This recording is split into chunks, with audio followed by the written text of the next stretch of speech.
I always liked camping alone. There was something clean about being out there without anyone else around.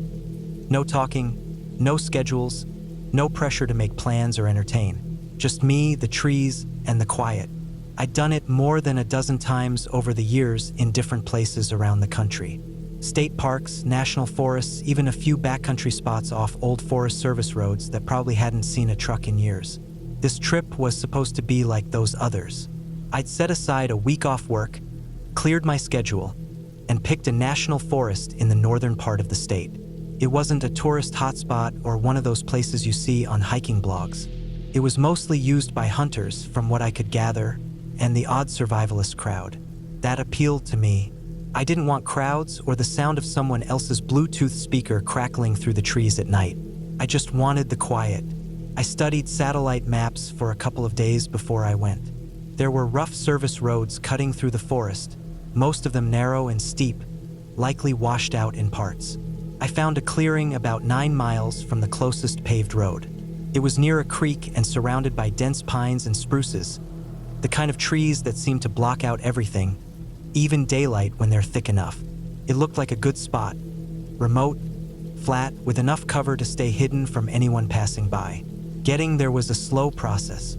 I took my 4Runner up a rutted track that barely passed as a road. It took an hour to drive maybe 6 miles. I had to stop 3 times to clear fallen limbs or knock big rocks out of the way. When I finally reached the point where the road turned into more of a trail, I parked and hiked the remaining few miles with my gear strapped to my back. It was quiet. No birds, no wind, just the crunch of leaves and twigs under my boots. I found the clearing just like the map showed. The trees thinned out into a broad oval, maybe 30 yards across. Grass and dead needles blanketed the ground. To the north, the terrain sloped down toward the creek. I could hear it running even before I saw it. Slow, steady water gurgling over rocks and fallen logs. I set up camp near the southern edge of the clearing, beneath a set of tall pines. My tent was a simple 2-man dome style, nothing fancy but sturdy. I built a fire ring out of stones and collected enough deadwood for a couple nights. My plan was to stay for 5 days. I had enough food in a bear canister, a good sleeping bag, some books, and a notebook I always brought on solo trips. The cell signal had dropped off miles ago, which didn't bother me. That was kind of the point. The first night went about how you'd expect. I sat by the fire until the stars came out, cooked a simple meal, and listened to the forest. There were some normal night sounds. An owl, distant rustling in the brush, maybe a raccoon. I slept fine. The second night was when things changed. It started with a sound around midnight, a single crack, like a branch snapping underfoot. Not the kind that drops from above when the wind blows, but the sharp pop of something heavy stepping on dry wood. It came from the trees maybe 20 yards away. I sat up in my sleeping bag and listened. It was dead quiet. No breeze, no animals, just silence. I waited. Nothing followed. I told myself it was a deer, maybe a bear. I'd stored the food away from the tent like you're supposed to. I had bear spray in the side pocket of my pack and a knife under my sleeping bag. Not that it would have done much, but I was used to the idea of wildlife wandering by. It happens. They usually move on. The next night, it happened again. Same time, roughly midnight. Another crack, this time 2 of them closer together. Not fast like running, just walking. Slow, deliberate. Then nothing.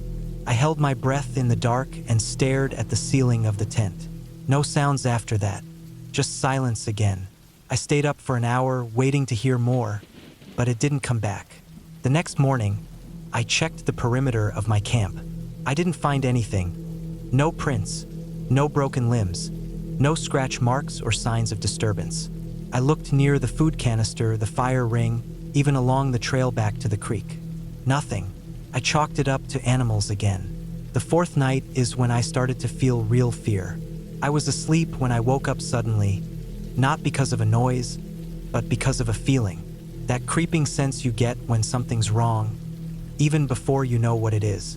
I didn't move at first, just lay there with my eyes open, breathing as quietly as I could. Then I heard it, footsteps, not rustling or heavy stomps, but the unmistakable sound of booted feet walking slowly through wet grass and leaves. Not one pair either. More than one. I counted at least 3 distinct rhythms, maybe more.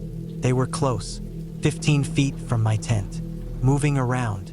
They weren't talking. No lights, no sounds other than footsteps. I don't know how long it lasted. A minute, maybe 2. Then they were gone. I lay in my tent for hours, gripping the knife under my bag, barely breathing. The sun eventually came up. I didn't sleep after that. I waited until full daylight, then crawled out and looked around. The clearing looked the same at first. Nothing seemed out of place. But when I looked closer at the ground near the tent, I saw them. Boot prints, multiple sets, human, deep, clearly defined in the soft dirt and wet pine needles. I followed them in a circle around the tent, overlapping each other, crisscrossing like a group had paced around me in the dark. They weren't mine. I wear size 12 boots. These were smaller, varied, some lighter than others. One pair looked like work boots, another like hiking shoes. One set had an oddly narrow heel. None of them matched mine. None of them went off into the woods in any clear direction. It was like they'd come in and left without disturbing anything else. I stood there for a long time, just staring at them. My stomach felt cold. I hadn't seen or heard another person in days. No distant engines, no planes overhead, no hikers. This place was remote. There was no reason anyone would be out here, and certainly not in the middle of the night without flashlights, talking, or gear. I packed everything in 20 minutes. Tent, food, clothes shoved into the pack with shaking hands. I kept checking the trees. Nothing moved, but I couldn't shake the feeling of being watched. My heart was pounding as I started the hike back to the car. Every sound in the forest felt closer than it should have been. Every branch that moved in the wind made me flinch. I made the hike in record time. What had taken over an hour going in, I did in 35 minutes going out. I nearly rolled my ankle twice, tripping over rocks and roots, but I didn't stop. The whole way, I felt like something was behind me. I didn't turn around. When I finally reached my forerunner, I threw my pack in the back and drove. I didn't care about potholes or branches. I just wanted to be out. I didn't stop until I hit pavement. It was late afternoon by then. I got cell signal again, but I didn't call anyone. What was I going to say? I didn't go home right away. I stopped at a gas station off the highway, one of those small ones with a diner attached. I went into the bathroom and looked at myself in the mirror. I looked pale, eyes bloodshot, face drawn tight. I washed up and sat in the truck for half an hour before I started driving again. That was months ago. I haven't gone camping since. I still think about those prints, the way they circled the tent, the silence, the fact that I never heard them arrive or leave, only that short window when they were moving, the way they didn't speak or shine lights, the way they never touched anything, just walked. I don't know who they were. I don't know what they wanted. I don't know if they followed me out or watched me pack up. I just know they were there, and they knew I was there, and they let me leave. I've camped in bear country. I've heard coyotes howling in the distance. I've seen storm clouds roll in over the mountains with no warning.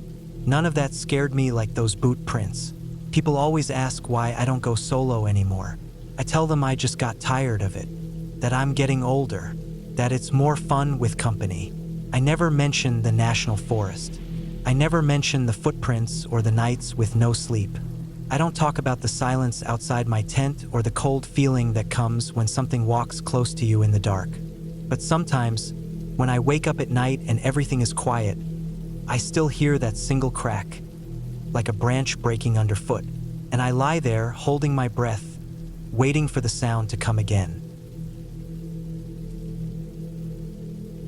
I still think about that trip more than I'd like to admit. Sometimes when I'm walking alone or lying awake at night, the memory creeps back in. Not because of what we saw, but because of everything we didn't. It's not a ghost story or some fairy tale. Nothing supernatural happened. That's what makes it worse. It was late summer when 4 of us, me, Tyler, Adam, and Drew, decided to get away from everything and go camping for a few days. We'd grown up together, and now in our mid-20s, most of us had full-time jobs, long hours, and barely enough free weekends to line up something like this. We were all from the same small town, and even though we were close, life had started spreading us out. So this trip felt like a good way to reconnect. We planned it out for weeks. We didn't want a simple campsite with paved roads and bathrooms nearby. We wanted to go deep into the woods, somewhere out of the way, where we wouldn't hear another human voice for days. After doing a bit of research, we chose a national forest a few hours north. It wasn't too popular, but it had plenty of terrain, small lakes, and even a few unofficial trails we could follow. We loaded up 2 vehicles with enough food, water, and gear to last 5 days. We reached the edge of the forest by early afternoon and started the hike in. The deeper we went, the more excited we got. It was peaceful in the kind of way you only get when there are no roads, no cell service, no distractions. Just the sound of your boots hitting dirt, birds calling out, wind through the trees. By the end of that first day, we found a great spot a couple miles in, right near a shallow river with some flat ground nearby, perfect for pitching our tents. The first night was quiet. We built a fire, cooked some of the food we brought, talked until it got late, and then turned in. That was probably the last normal night of the trip. On the second morning, we woke up early and took a long hike to a nearby ridge that was supposed to have a great view of the whole valley. It didn't disappoint. On the way back down, we took a different route that looped us around a bit further west. That's when we came across it. It looked like someone else had already set up camp. We weren't expecting to see anyone out here, but it wasn't totally impossible. It was a clearing near a bend in the river, not far from the edge of the treeline. 2 tents were set up side by side. There was a folding table, a cooler, a couple of chairs around a campfire that was still smoldering. Smoke curled up from the blackened wood, and you could feel the warmth coming off the coals if you got close enough. Everything looked fresh. It was a little odd how tidy it all was. No trash, no scattered gear, nothing overturned. The tents were zipped up, the chairs were pushed in toward the fire. Even the cooler was closed tight. There were fishing rods propped up against a tree, and a backpack sitting on a log like someone had just taken it off. It didn't feel like a camp that had been left for the day. It felt like they were still there or had been not long before. We called out a couple times, not shouting, just saying, "Hey," into the trees, but we didn't get a response. There was no sound other than the river and some distant birds. We looked around a bit more. Nobody was in the tents. The sleeping bags were unrolled, one with some clothes folded neatly at the foot. The fire was warm, which meant it had been tended to within the past hour or two. But the strangest part was that everything looked like the campers had just stood up and walked away. After a few minutes of poking around, we decided not to touch anything else. It just felt off. We weren't scared yet, not really, but we were confused. Maybe they'd gone off into the woods for a short hike or to gather firewood. We figured we'd head back to our own site, and if they weren't back by evening, we'd report it to someone. Though out here, that wasn't a simple thing. Back at our camp, we kept bringing it up. Something about that site kept bugging all of us. If someone had just gone to fish or gather wood, they would have left signs. But there weren't any paths worn into the ground. No fresh footprints. No wet towels or swimsuits. It didn't feel lived in the way it should have, despite being fully set up. We decided to check back again that evening, just to see. We hiked back around sunset. Nothing had changed. Same warm fire, same stillness, same silence. No one had come back. That time, we spent longer looking. There were 3 coolers, 2 open with food still inside. One of them had raw meat floating in melted ice. There were no bugs buzzing around it, and it hadn't spoiled completely, which told us again it had only been left there a short time ago. There were dishes and utensils tucked neatly in a mesh bag. Even a pair of dirty socks drying on a bungee cord.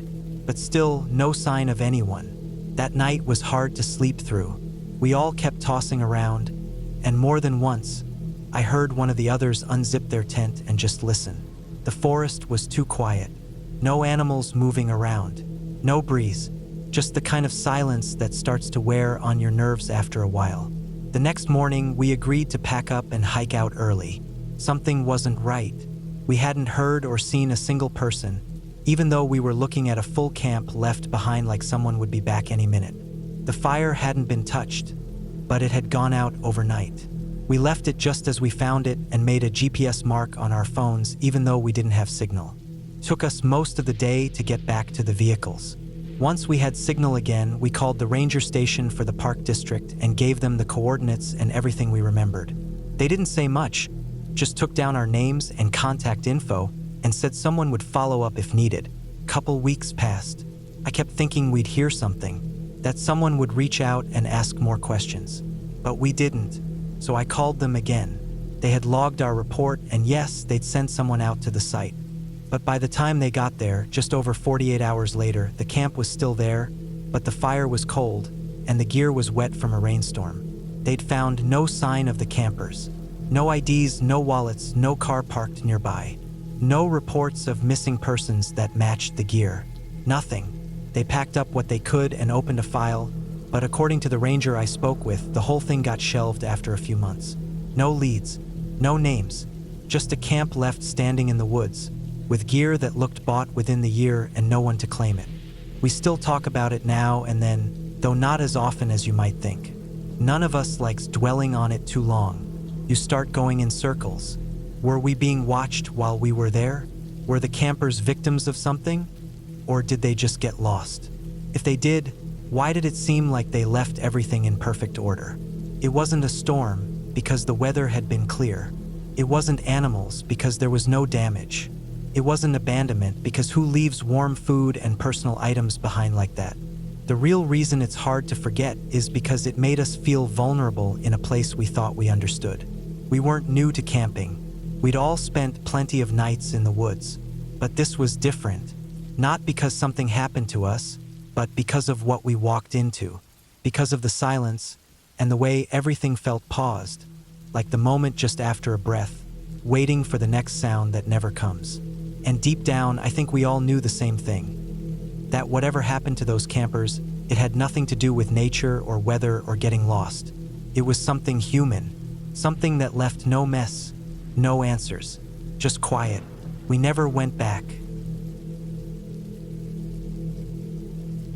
I've been camping most of my life. Grew up doing it with my dad and uncles, then later with friends from school. Nothing fancy, just regular backcountry stuff, hauling gear on your back, cooking over a fire, sleeping under nylon. You get used to the sounds of the woods, the creaks, the snaps, the wind, the distant rustling. They all blend into a kind of background noise that doesn't mean anything unless you let it. But there's something different about the Rockies. I don't know if it's the size of the place or how far you can get from people or how quickly the weather and terrain shift, but it always made me feel smaller, like I wasn't supposed to get too comfortable. That feeling was always there, even when things were good.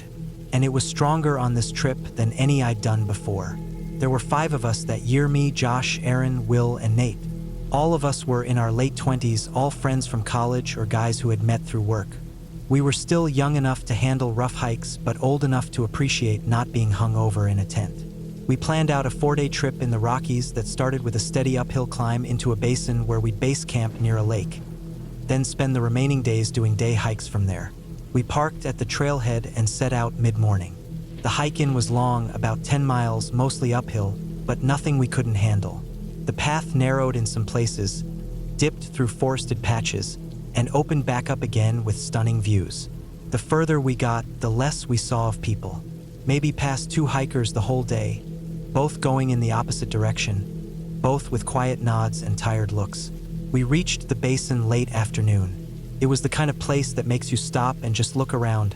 Walls of rock rising up on all sides, patches of alpine grass, the lake tucked between ridges like a mirror. We picked a flat area near a line of trees and started setting up camp. Tents went up, water got filtered, and we got a fire going before dark settled in. That first night, we were just settling into the trip. Spirits were high. We cooked a simple meal, instant rice and sausage, sat around the fire, and listened to the usual forest sounds fade into night. When it got dark, it got really dark. No moon yet, just a blanket of stars so thick it didn't look real.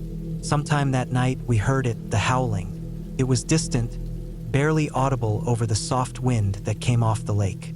At first, it didn't even register.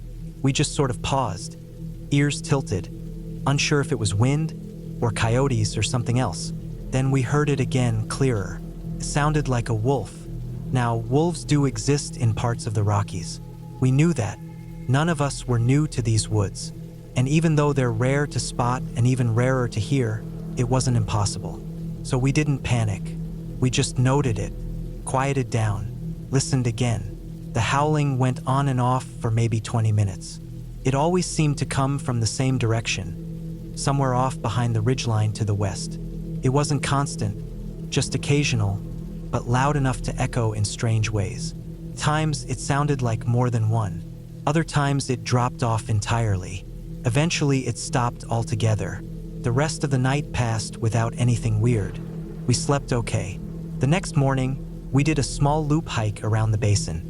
Nothing too hard.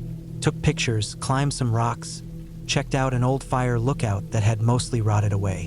When we got back in the afternoon, we filtered more water and made plans for a longer hike the next day. That second night, the howling came back. This time it started earlier, just after sunset. It sounded closer now, and it came in short bursts. One long howl, then silence, then another. Something about it didn't sit right with me. It was too irregular, too drawn out. Wolves don't usually howl like that unless they're communicating, and this didn't sound like that. But I didn't say anything. No one did, really. We just sat a little quieter than usual. Even the fire seemed smaller. About an hour later, Nate got up to take a piss. He walked a few dozen yards into the woods behind camp, flashlight in hand. We were still sitting around the fire, poking at coals, not thinking much of it. Couple minutes passed. Then he came back. I noticed right away something was wrong. He walked fast, almost stiff, like he was forcing his legs to move. His eyes were wide, and he wasn't making any noise. He just came straight to the fire, sat down on a rock, and stared into it. Nobody said anything at first. We didn't have to. The look on his face said plenty. Eventually, I asked if he was all right. He just nodded, but he kept looking into the fire like he was watching something else inside it. That night, Nate didn't sleep in his tent. He sat up in his sleeping bag next to the fire the whole time, throwing logs in every hour or so to keep it alive. The rest of us took turns staying up with him. He still didn't talk. The next morning, he finally said something quietly, when most of the others were away gathering wood. He said when he went into the woods to relieve himself, he heard what he thought was another howl, really close. So he stopped, turned off his flashlight, tried to listen, and that's when he saw him. He described it like this: a man, completely naked, crouched on all fours maybe 15 feet away, head tilted back like he was mid-howl, but not making a sound in that moment. He said the man's back was arched, ribs visible, hair matted and patchy. The skin was pale but not white, more like grayish, almost as if it had been exposed to the cold too long. He said the man didn't move right. It wasn't crawling or walking. It was more like shifting, the way an animal adjusts its weight, like he'd spent enough time on all fours to be comfortable that way. Nate said the man looked straight at him, eyes reflecting like an animal's would under light, even though he never used his flashlight. He didn't shout, didn't run, just turned and walked straight back, fast but not panicked, because he didn't want to trigger whatever instinct that thing had. He didn't hear footsteps behind him, didn't look back. He kept his voice low the whole time, he told me. His hands were shaking. We didn't tell the others. Maybe we should have. But at the time, it felt like we didn't want to make it real by saying it out loud. So we all agreed to pack up and head out that morning. The hike back was tense. None of us said much. The forest felt heavier. The birds weren't calling the same way. We kept expecting to see movement in the trees, but we never did. We didn't stop for breaks, ate while we walked, just kept moving. By the time we reached the trailhead and got back to the trucks, it was almost dark again. The air felt different, like we'd stepped out of a closed room into fresh air. We drove home in silence, each of us watching the woods shrink in the rearview mirrors. Weeks went by. We kept in touch, but none of us wanted to bring it up again. Nate quit his job 2 months later and moved to a city across the country. Never told us why. The rest of us tried to move on, tried not to think about what he saw. But every so often, I'll be outside at night and hear something distant. Maybe just a dog, maybe a coyote. It makes my hair stand on end in a way it never did before. Because I believe Nate. And the more I think about it, the more I wonder what kind of person ends up out there like that. Someone who used to be normal, maybe, who started walking the trails and never stopped.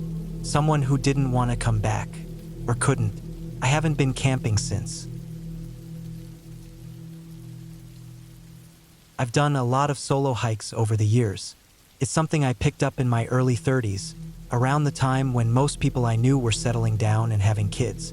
I liked the silence, the way a trail could stretch for miles with nothing but the crunch of your boots and the wind moving through the trees. There's a rhythm to it that always made sense to me. You walk, you sweat, you set up camp, you eat, you sleep, and then you do it again. Simple. I don't usually get nervous out there. Prepare well. I carry a GPS, topo maps, and an emergency beacon. I tell people where I'm going and when I'll be back. My gear is good. I know how to purify water, start a fire in the wet, stay dry through storms, deal with bears. I've done high-altitude hikes, desert treks, even week-long routes without seeing another person. This time I was in the mountains of eastern Washington, close to the border. I won't say exactly where. I don't think it matters, but it was part of a lesser-used network of trails that cuts through a long patch of forest before climbing up toward exposed ridgelines. Nothing technical, just steep in places and very remote. I planned to be out for 4 days. The trail wasn't marked except for old notches in trees, but I had a solid printed map, marked with potential water sources and places flat enough to make camp. The first day went smooth.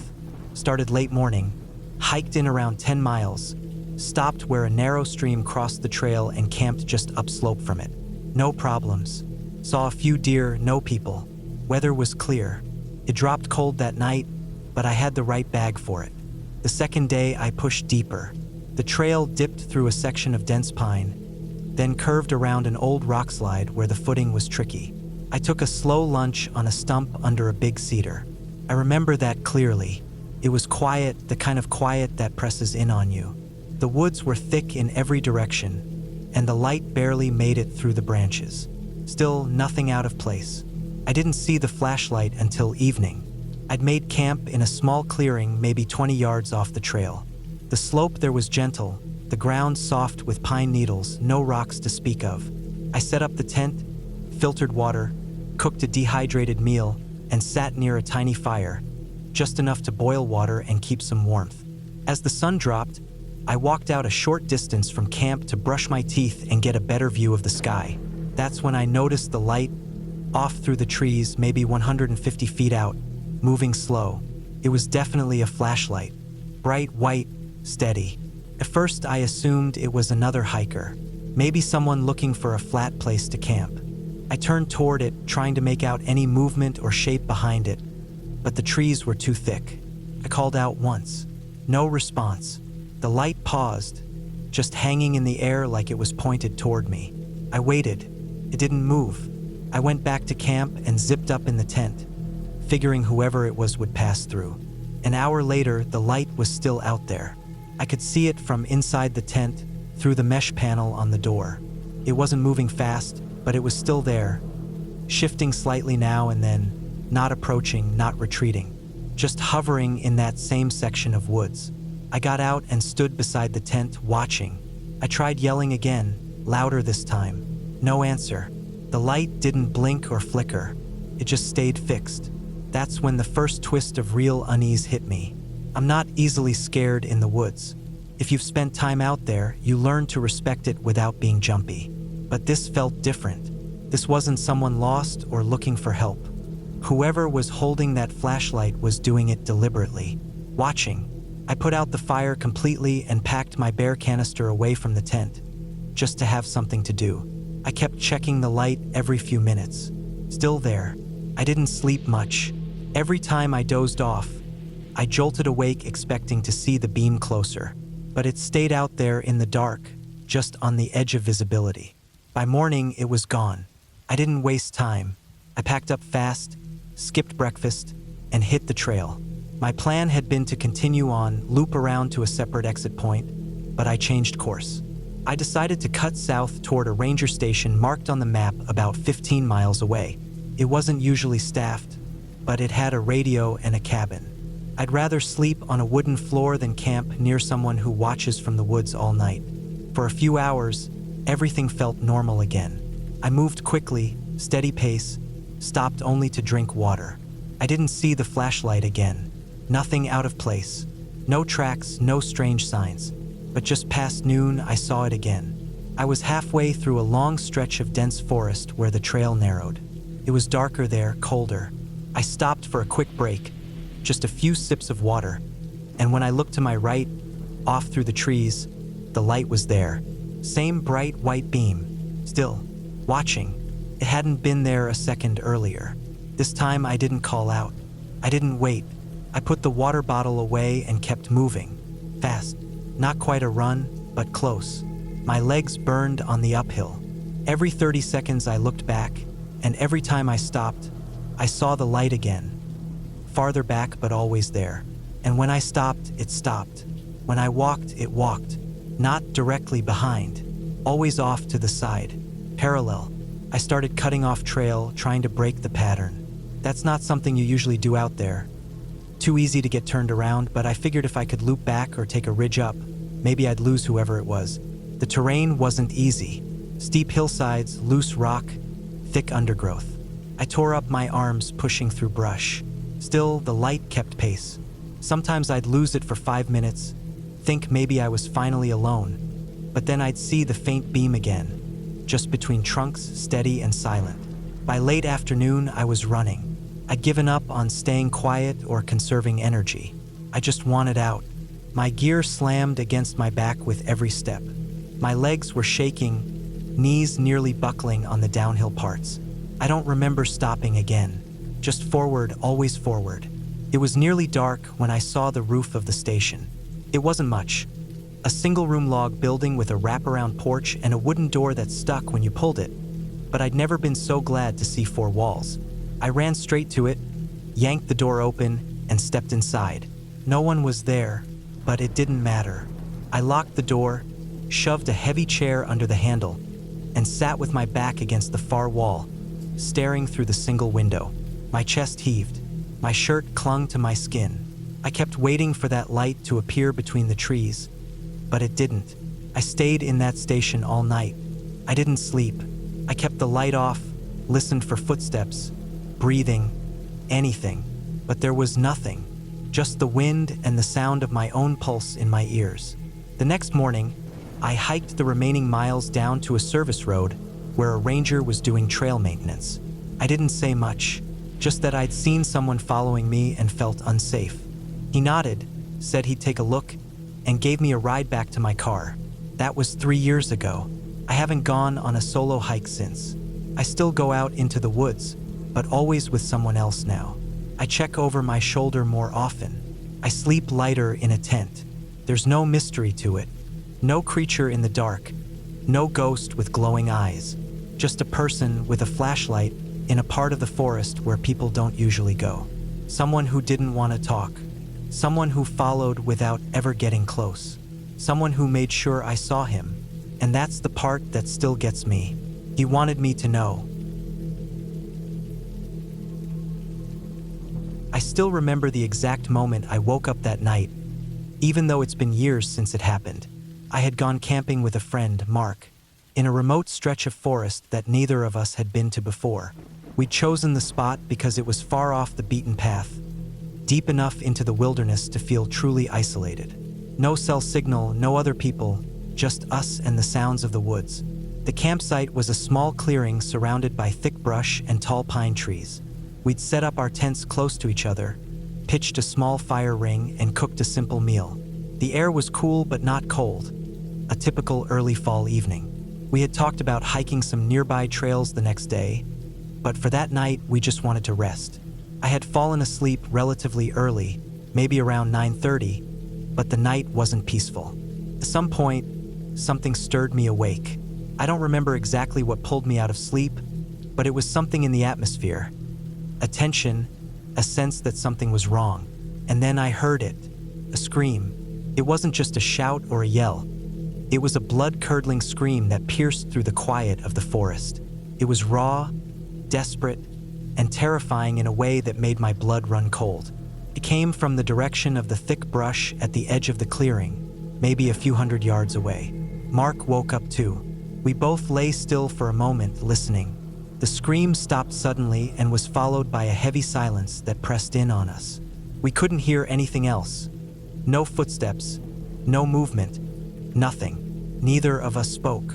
We just lay there, frozen, trying to make sense of what we had heard. Was it an animal? Some kind of accident? A human in trouble? We didn't know what to do, so eventually we tried to get back to sleep. But the scream had shaken me deeply.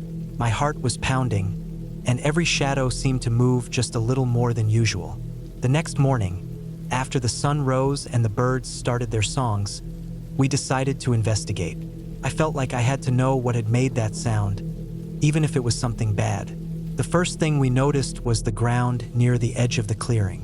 There were drag marks in the dirt, deep, uneven grooves that started near the base of a large pine tree and disappeared into the thick brush beyond. The marks looked fresh, as if someone or something heavy had been pulled forcefully through the dirt. We followed the trail cautiously, stepping around broken twigs and branches that had been disturbed. The drag marks led straight into the thickest part of the forest, where the undergrowth was dense and tangled. Then we saw it, a torn, bloodied shirt caught on a low-hanging limb. The fabric was ripped in multiple places, stained with dried blood that had soaked into the material. It was unmistakable. This wasn't the work of an animal. Something violent had happened here. Mark and I exchanged looks. Neither of us wanted to say it out loud, but it was obvious something bad had taken place. Someone had been hurt or worse. We debated what to do. The area was remote, and we had no way to call for help immediately. The nearest ranger station was hours away by foot. We could try to track the drag marks further, but the dense brush made it nearly impossible to see much ahead. Every step we took felt heavier, like the forest itself was watching.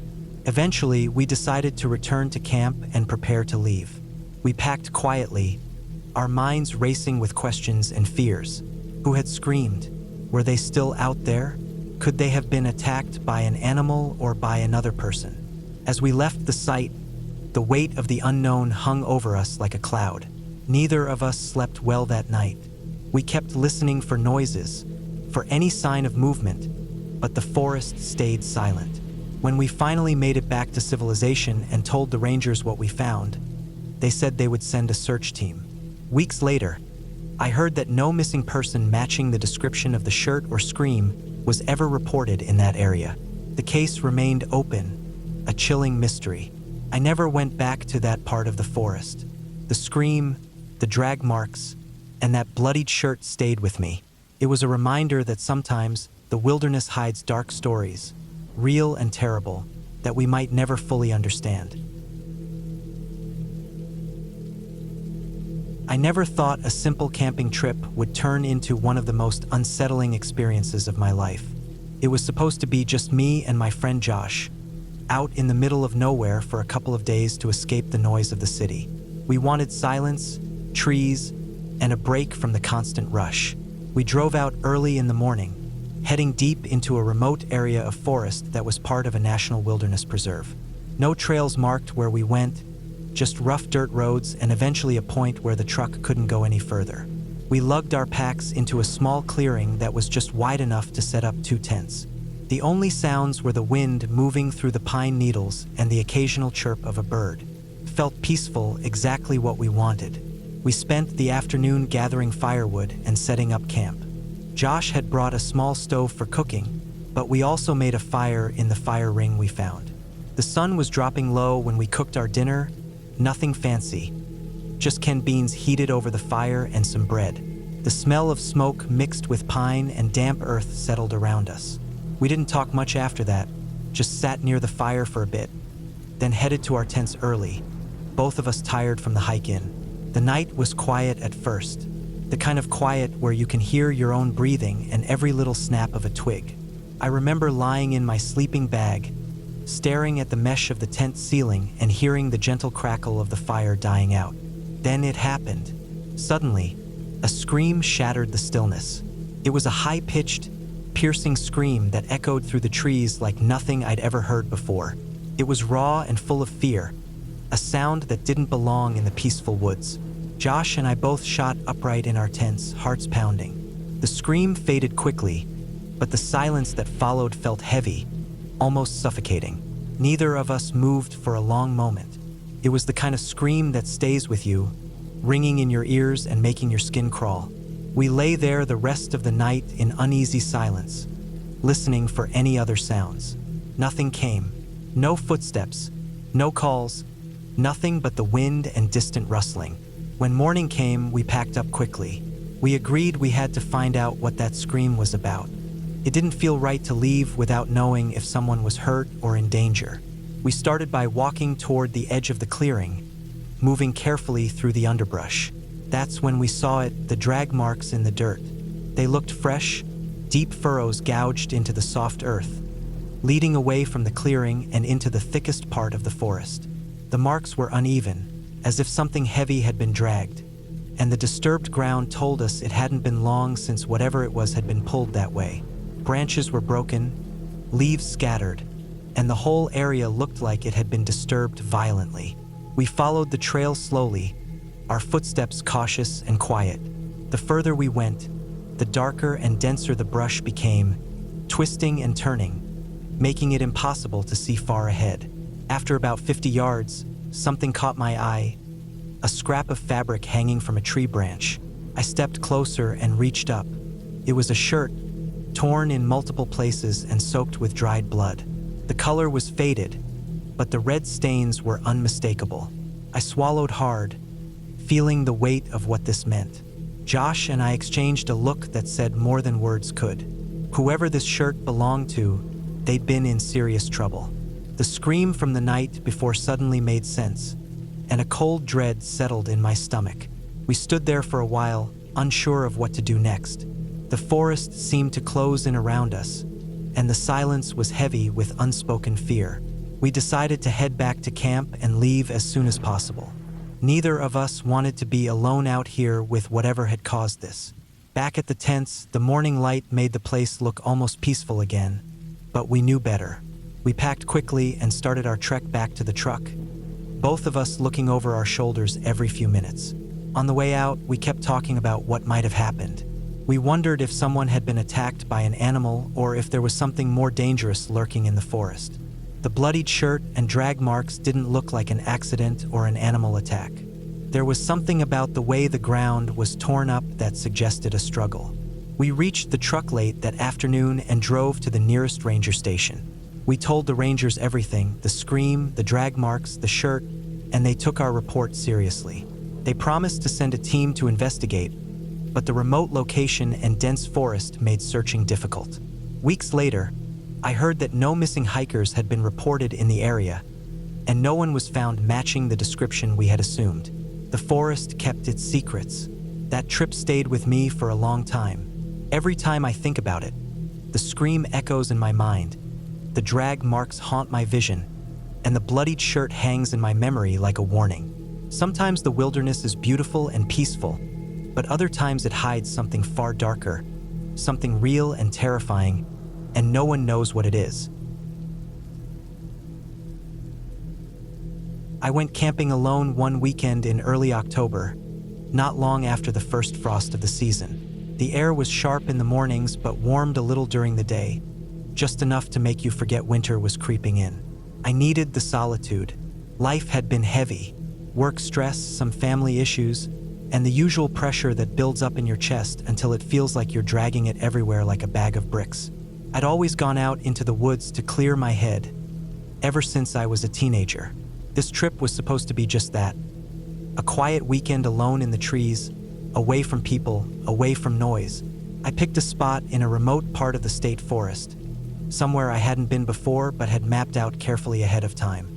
I parked my truck at a small gravel pull-off and hiked in with my gear, tent, food, stove, sleeping bag, the basics. It was a fair hike, maybe 3 miles in along a trail that grew less defined the farther I went. The kind of trail where you lose the markers and just have to follow the earth, trust your sense of direction, and pay attention to how the land bends.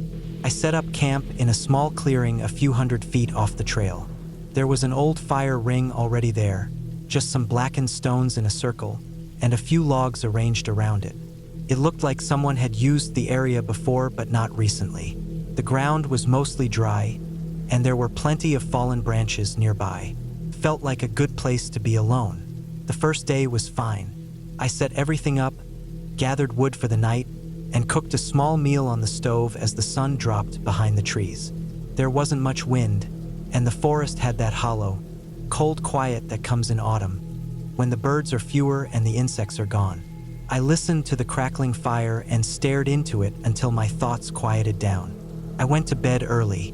The next morning, I took a walk up a ridge behind my camp. The forest got denser as I went up, and the light grew thin. There were spots where the ground felt spongy underfoot with thick patches of moss. I followed a game trail for a while but didn't see anything. No deer, no prints, nothing. Just silence. That kind of silence that presses on your ears. By the afternoon, I was back at camp, boiling water for coffee and reading a book by the fire ring. Everything felt normal. Later, around 5 or 6, I went to gather more firewood before it got dark. I followed a narrow path through some low brush and found a downed tree that had lost most of its bark and branches. It was perfect. I started pulling off pieces, stacking them in my arms, and then I saw it. At first, I thought it was moss or a clump of leaves stuck to a tree about 10 feet away. The tree was thick and old, with bark that curled at the edges and green lichen running up its base. But something about the shape didn't look right. It wasn't growing or settled like moss. It was hunched, rounded in a way that felt off. I stared at it. It didn't move for a long moment. I blinked, adjusted my stance, and that's when I saw it shift, just slightly. The shape turned.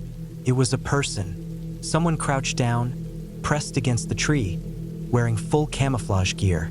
Even their face was covered, painted or masked, I couldn't tell. They were watching, not moving, just watching. My chest tightened. I didn't know what to do.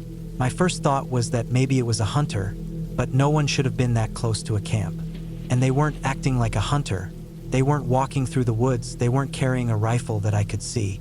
They were hiding, waiting, watching me. I took a step back. A dry branch snapped under my boot. The figure didn't move. I turned to run, and my boot caught under a root or something. I never even saw what it was. I hit the ground hard, face first into pine needles and dirt. My arms scraped against something sharp. I rolled onto my back, heart hammering in my throat, and looked toward the tree. The figure was gone. Just like that, gone. I scrambled to my feet and sprinted back to camp without stopping. I didn't look behind me. My only thought was getting to my knife, getting to something sharp. My legs were burning by the time I reached my tent, and I nearly tripped again, rushing to unzip my gear bag.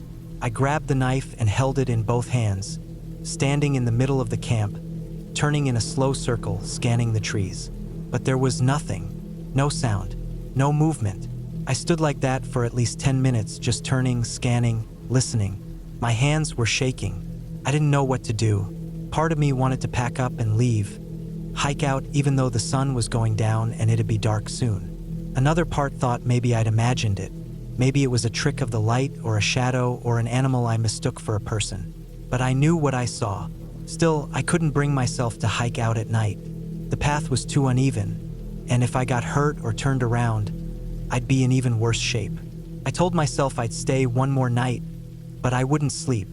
I'd keep the fire going. I'd stay awake, and if anything moved near the camp, I'd hear it. That night was the longest of my life.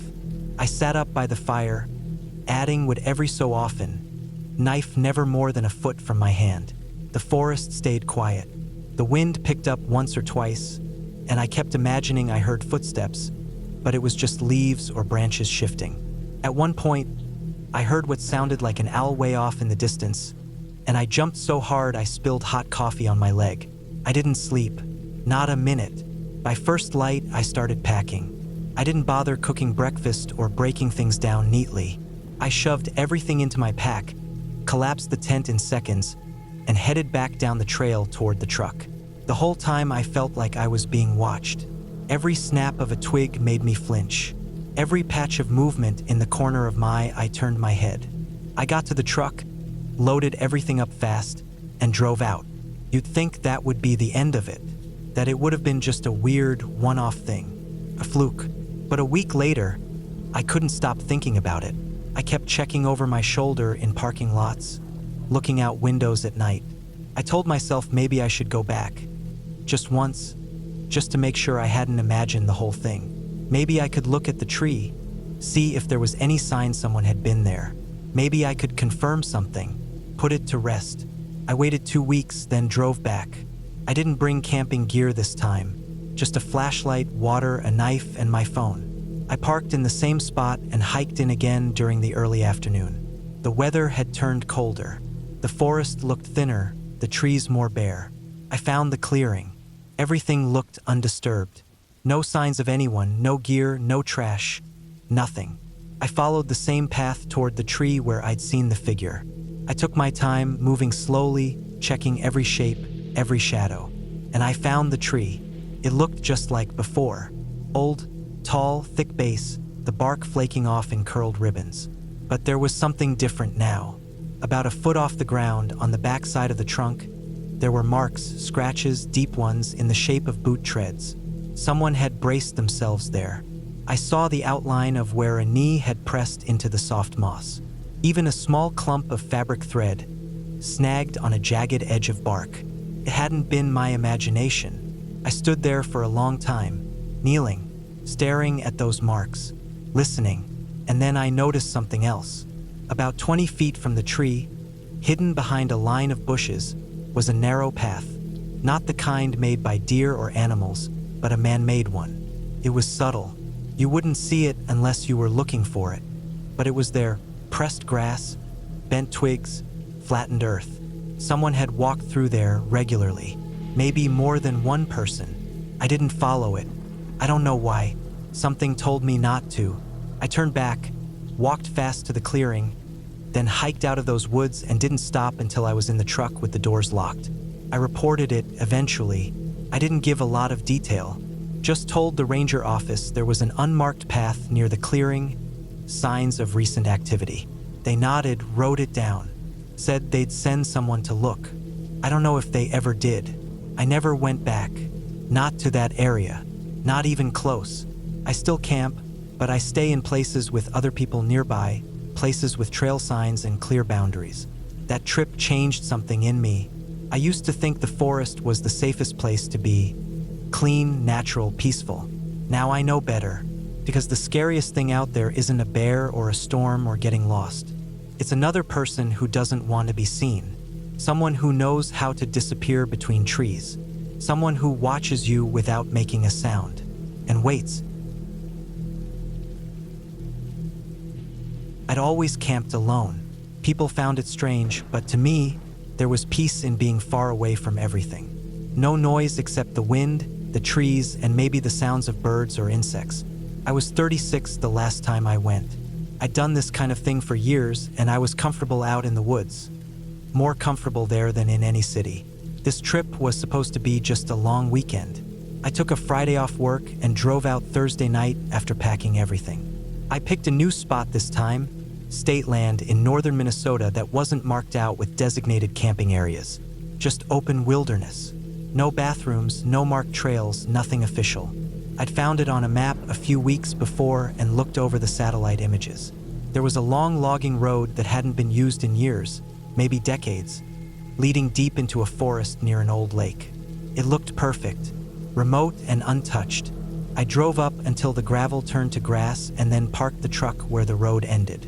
From there, I hiked about 3 miles in, following deer trails and low ridges until I found a spot that was just right. Flat ground, lots of trees for shade, and the lake was less than 100 yards away. I pitched my tent, set up a little fire ring, and stacked my supplies. 2 jugs of water, a cooler with some basic food, and a dry bag with tools and extra clothes. I even brought my small collapsible fishing rod. I figured I'd spend some of the time fishing, reading, hiking around, maybe cooking a few things over the fire and just sitting in silence. That first night was calm. The air was cool and dry, and the sky was clear enough to see every star. I ate some instant rice and beef jerky, made a small fire, and turned in before midnight. I had my tent set just off a small rise with pine and birch trees surrounding me, giving a little cover and making me feel tucked in. I didn't hear anything unusual that night. The woods were alive but normal: crickets, frogs, some distant owls. It was the next morning when things started to feel off. I woke up at sunrise. That's usual for me when I camp. The light filters through the tent, and even if I'm still tired, I get up. I boiled some water on my little stove, made instant coffee, and sat on a fallen log sipping it. It was quiet, too quiet. I remember that part well. Usually in the early morning you can hear birds calling out, squirrels moving through the trees, but it felt like everything was holding its breath. I didn't think much of it at the time. I just chalked it up to the season. Maybe the animals had shifted their schedule. I spent the day walking the lake's edge, fishing a bit, and exploring around my site. There were signs of old human activity here and there. Pieces of rusted metal embedded in the dirt, a chunk of broken glass with thick edges that looked like it came from an old bottle. Nothing too strange, though. Just signs that people had probably camped or hunted in the area years ago. Late in the afternoon, I decided to hike up a small hill to the west, just to see what was over the ridge. It wasn't a steep climb, but the woods were dense and overgrown in places. At the top, I found a stretch of flat rock that jutted out with a view over the lake. That's when I saw something that I couldn't explain. Off on the far side of the lake, about half a mile away, there was a dark shape in the trees. It wasn't moving. At first I thought it was a stump or a shadow from a tree. I stared at it for a long time, but I couldn't make sense of it. I raised the small monocular I carried and tried to get a closer look, but the glass fogged slightly and I couldn't focus on it. When I wiped the lens and looked again, the shape was gone. I felt a little uneasy, but not scared yet. Maybe it was nothing, a trick of the light. I told myself that 100 times that evening. I made dinner, sat by the fire, and stayed up a little later just to watch the stars again. But the quiet from earlier was still there. It was like the woods were empty. That's when I noticed something that made my skin go cold. There were no bugs around the fire. No moths, no mosquitoes, not even any of the usual chirps or flutters in the darkness. I'd never experienced that before. And then I noticed something else, a faint smell in the air, like sweat and damp cloth. It wasn't strong, but it was there, just barely drifting on the breeze. I'd smelled it before, on long hikes when I'd passed other people on the trail or walked past an old hunting cabin. Human scent, unwashed and stale. I sat still and didn't move. I stared into the trees, but I couldn't see anything. My fire had burned down low, and I was out of dry wood. I didn't want to go far to collect more, so I used the last of what I had and then turned in for the night. That night, I barely slept. I kept waking up, listening. Every sound made me sit up.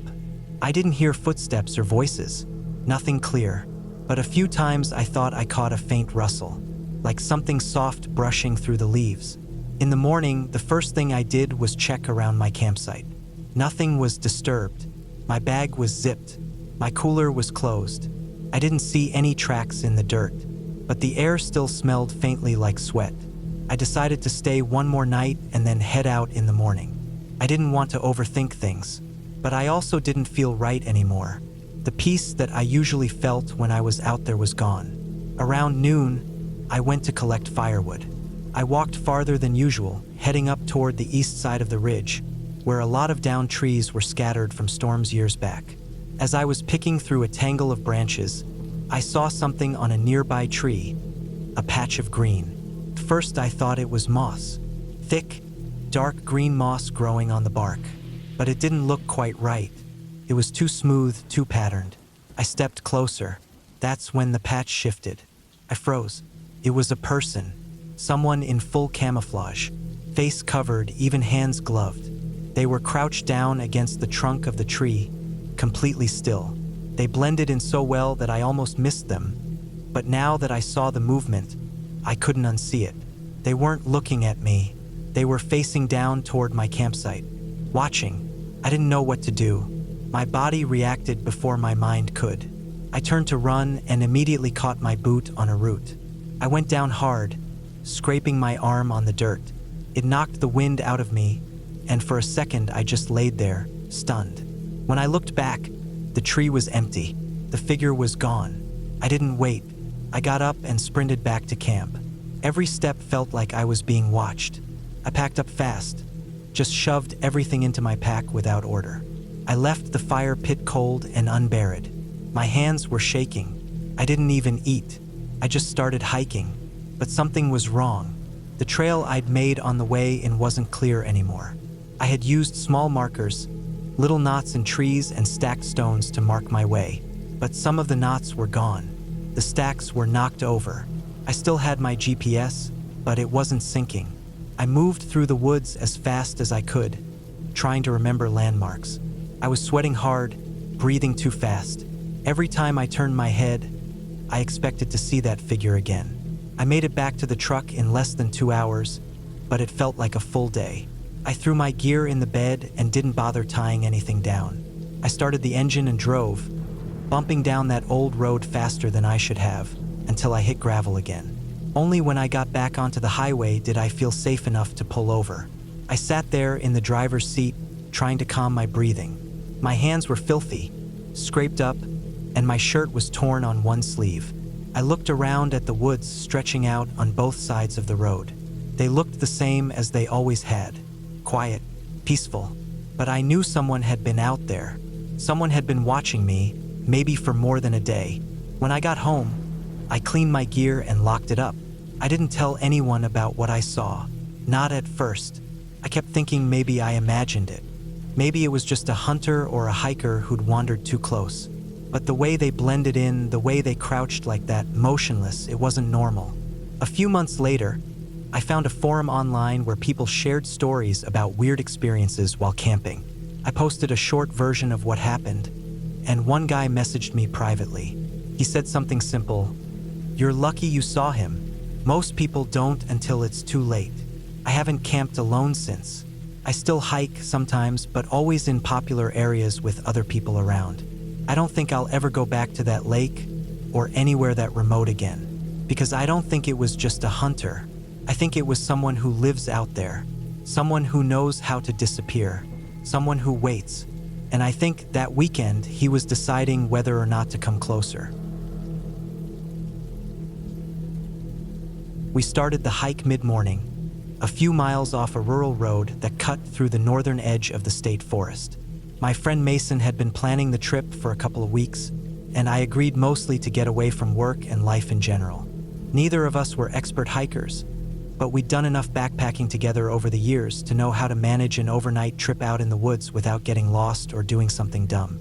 We packed light but thorough sleeping bags, a 2-person tent, water filters, first aid, basic food, a small propane stove, and enough layers for the cold snap forecasted to roll in that night. By mid-afternoon, we were about 7 or 8 miles in. We picked a spot just off a narrow spur trail that looped around a small, unnamed lake. There was no one else around. No cars at the trailhead when we'd parked. No signs of other hikers the whole way in. The only footprints we'd seen were our own when we'd backtracked briefly after lunch to double-check the map. The campsite we chose sat on a rise overlooking the lake. Nothing fancy, just a flat spot with enough space to pitch the tent and some rocks we used to build a little fire ring. We filtered water, boiled it for dinner, and sat quietly as the sky faded from pale gray to the deeper shades of dusk. The temperature dropped fast after sunset, and a thin frost started forming on our packs and gear that we hadn't put inside the tent. We didn't build a fire, mostly because the park discouraged it in that part of the forest, and neither of us wanted to risk a fine if a ranger happened by. We just bundled up, climbed into the tent, and passed some time on our phones, reading or listening to music quietly. I must have fallen asleep around 10. I remember waking up once from the cold. My feet had slipped off the sleeping pad, and the bottom of my bag was stiff from the frost. I shifted, pulled my hat lower, and tucked my hands under my armpits for warmth. I was just drifting off again when I heard it. At first, I wasn't even sure what I was hearing. It sounded like a long cry, soft, faint, and high-pitched. I lay there for a second, not moving, trying to figure out if it was part of a dream or something real. Then it came again, a scream. It was far off, but not so far that it was drowned out by the trees or the wind. There was a strange clarity to it, like it had been carried straight to our camp from wherever it came from. It sounded like a woman, screaming, not in anger or panic, but something more guttural, raw, and desperate. It was enough to send a chill deeper than the cold already had. I sat up slowly, trying not to make much noise. Mason was already awake. I could tell by the way he was breathing and how still he was lying. We both just waited. Another scream came, louder now. Still distant, but the direction felt different, like it had moved. We unzipped the tent and stepped out. The frost on the ground sparkled under the dim moonlight. The trees stood black and motionless, the air completely still. The scream came again, definitely closer. It sounded like it was coming from deeper in the woods beyond the lake. Neither of us spoke. We just started walking. We didn't even grab our packs, just flashlights and jackets. I don't know if we really thought about what we were doing or if we just acted. It felt like someone needed help. It was cold enough to be dangerous, and the idea of someone out there screaming for that long, it didn't feel like something you could ignore. We crossed the small footbridge near the lake and picked up the faint trail heading northeast. The screaming kept happening, always just far enough that we couldn't quite tell how close it was. Sometimes it would seem off to our left, then later it'd echo from behind us. We were probably 20 or 30 minutes in when we realized we'd walked in a rough circle. Mason checked the GPS on his phone. It showed our location just a few hundred yards from camp. We were confused. We hadn't turned around at any point. It felt like we'd walked in a straight line, but we ended up nearly back where we started. That's when we saw the first footprint. It was right on the trail, clear in the frost. A small, barefoot, no shoes, no socks. Couldn't have been there earlier. We would have seen it when we left. We looked around and found more. A few feet away, another. Then more leading off the trail toward the trees. There was no mistaking it. Someone was out here barefoot.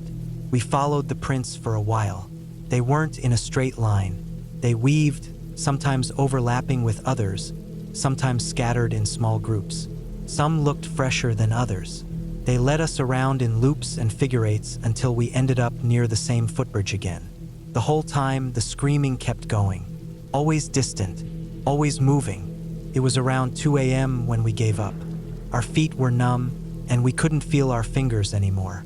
The screaming had stopped about 15 minutes earlier, and it didn't start again. The woods were dead quiet. Not even the usual rustling of squirrels or the crack of frozen branches. Just silence. Back at the tent, we couldn't sleep. We just lay there in our bags, listening to the stillness, hoping we'd imagine the whole thing. The frost had crept inside, and our breath made small clouds that hung in the air before fading. Every little noise outside made me jump. When the sun finally came up, the forest looked normal again. No footprints, no sign that anyone had walked through during the night. We walked back over the area where we'd seen them, and the frost had melted enough that the ground was soft again, like nothing had been there at all. We hiked out without saying much. When we reached the ranger station at the trailhead, we mentioned what we'd heard. We didn't expect much, just figured someone should know in case it was an emergency or someone really had been in trouble. The ranger we spoke to just nodded slowly while we told him. When we described the footprints, his face went still for a moment. Then he told us people report the same thing almost every year around the same time. Screaming in the woods, always late at night, always sounds like a woman, and always barefoot prints in the frost. No one's ever found. No reports of missing hikers, no bodies, no abandoned camps. Just the same story from different people. I didn't know what to say to that. It didn't make sense. Still doesn't. I've gone back over that night in my head 100 times. The loops we walked, the screams moving in every direction, the footprints that led nowhere. None of it fits into anything logical. I've tried to explain it away. Maybe someone out there was messing with us, though who would go barefoot in the cold just to scare people? And how would they have known we were even out there? We weren't anywhere near a road or house. It would have taken serious effort to stage something like that. Maybe it was a real person, someone with serious problems, lost in the woods. But again, barefoot in freezing temperatures? For hours? Without leaving any trace? I don't know. All I know is that I haven't been back to that forest since. Mason hasn't either. We haven't talked about it much. I think we both know that whatever happened out there that night wasn't something we're ever going to fully understand. But it was real. I was there. I saw the prints. I heard the screaming. And every year, when the temperature drops and the first frost sets in, I think about that woman, whoever she was, and I wonder if she's still out there, screaming through the woods, circling the trees, barefoot and alone. And I wonder why no one ever finds her.